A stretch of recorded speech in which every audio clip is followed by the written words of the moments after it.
Welcome, ladies and gentlemen. I want to appreciate you so much because of your great support. Kindiki Kithure, the Cabinet Minister of Interior Security, is delivering a bad news. One, William Ruto, Rigathi Gachagua, Adamson Bungei, who is the Commander of Police in Nairobi County, and the Inspector General of Police. So I want you to watch the video of Kindiki Kithure. Haitakubalika. Hii mambo ingine ya Is it that Kenya Kwanza is going to make a U-turn after this message of Kindiki Kithure? Or is it that Kindiki Kithure is not happy with the kind of police force dispersing the demonstrators across the Republic of Kenya when it comes to the demonstration? As this speech, or rather the words of Kindiki Kithure, is reminding me on how the demonstration in Machakos was so peaceful. The demonstration in Western, where Oparanya, the Deputy Governor Ayubu Savula of Kakamega, Wajakoya, attended the demonstration in Western, was so peaceful. I think the Kenya Kwanza must come out to have another mechanism on how they're going to deal with this demonstration. As Kindiki Kithure is just delivering some part of the news on how they must come out to deal with these demonstrators, I think Kindiki Kithure is right. He's coming out to reveal something that Kenyans have been always asking when it comes to the police. It is not now and then tear gas. Now and then tear gas. It is not giving us a kind of the constitution that we have.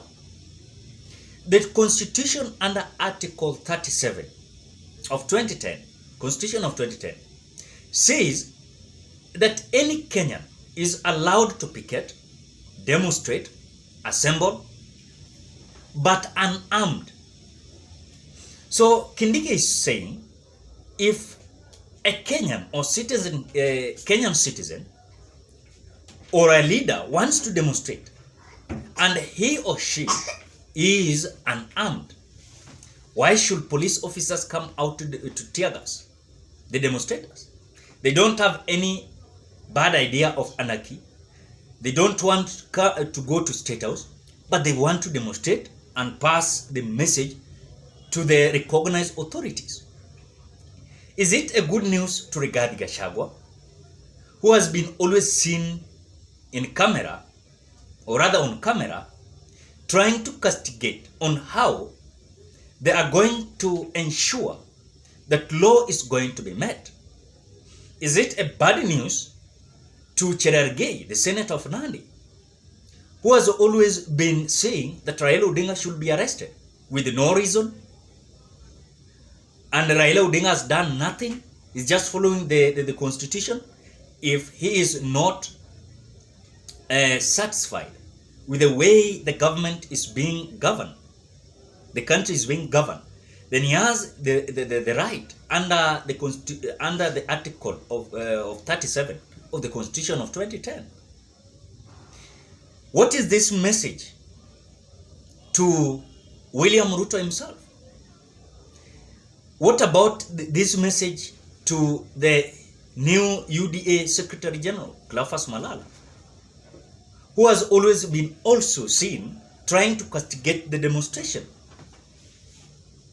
Is it that we are going to a new dawn? Are we going to a new chapter where the Interior Cabinet Minister Kindiki Kithure is coming out to intervene on behalf of Kenyans who are feeling like they have a message to pass to the recognized authorities? So when you look at this is something that you've been always waiting for. Or rather, is it just Kindiki Kithure is just giving out his opinion, but he will not sit down and share with these recognized authorities? like Japhet Kome, who is the Inspector General of Police, Adamson Bungei, who is the Commander of Police of Nairobi County. What about if he will come out to share with Rigathi Gachagua, who is feeling like the demonstration that is being led by Raila Odinga is just a type of anarchy, is just a type of violence and chaos? What about William Samoei Ruto? So those are the questions that we must ask ourselves. As a new dawn is just in, and as Emio is planning several demonstrations, are we expecting now our country to be peaceful during the demonstration? Anyone can come out to start his business. Anyone can come out to work. But as demonstrators and continue to demonstrate, people are continuing to work. This might not affect the economy, but the voices of the people must be listened to. But if truly they're going to continue with this kind of criteria, that in any time that Azimio is coming out to demonstrate, then the only mechanism that they're using, or rather the measures that they have, is to put the police on different locations to tear gas people. I saw sometimes during the demonstration, you find that just Kenyans are just singing, they're just dancing, passing their message. You know, you find that a police officer is just coming out, tear gassing the peaceful demonstrators. They have not come out to destroy anyone's business. They're not creating chaos. They're not creating violence. You want to tell me these people will not create chaos after this police officer tear gassed them? They will, because it is a way of defending themselves. They will come out to defend themselves. And by defending themselves, this is a kind of creating chaos already. And who started this? It is the police officer who came out starting by tear gassing the Kenyans. And by the way, if this is the message that can be adopted by the Kenyan government that is led by UDA brigades and Kenya Kwanza, I think it is a right time that we as Kenyans, we must develop a kind of mechanisms that if we are going to demonstrate, let us not destroy the property, let us not distract the business, normal operation. You know, let those who are willing to come and join, as the street is being painted by the people, you know, it will be so strong to William Ruto. Liberation can be achieved like that. But again, if it is forced that liberation must be achieved through violence and chaos, which it is being started by police officers tear gassing people, then it might be so pathetic. But again, I analyzed a certain video in this channel just about 3 hours ago. If you have not watched, go and watch. Where police officers are feeling now tired.